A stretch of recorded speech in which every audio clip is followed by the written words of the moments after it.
অনেক সময় আমরা কারোর নীরবতাকে তার দুর্বলতা ভেবে বসি।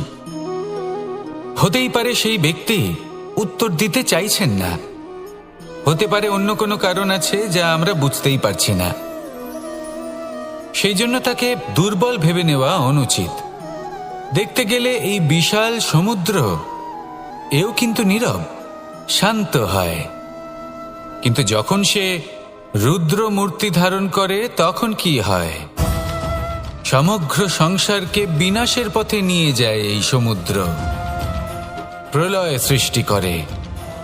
সেই জন্য কারোর সহ্য শক্তিকে দুর্বলতা বলে মনে করবেন না। কারণ যদি এই নীরবতা নিজেকে ভেঙে বেরিয়ে আসে, তাহলে তা বিনাশের সমস্ত সীমা পার করে যেতে পারে। তাই এই নীরবতাকে সবসময় বুঝুন, সবসময় একে সম্মান করতে শিখুন।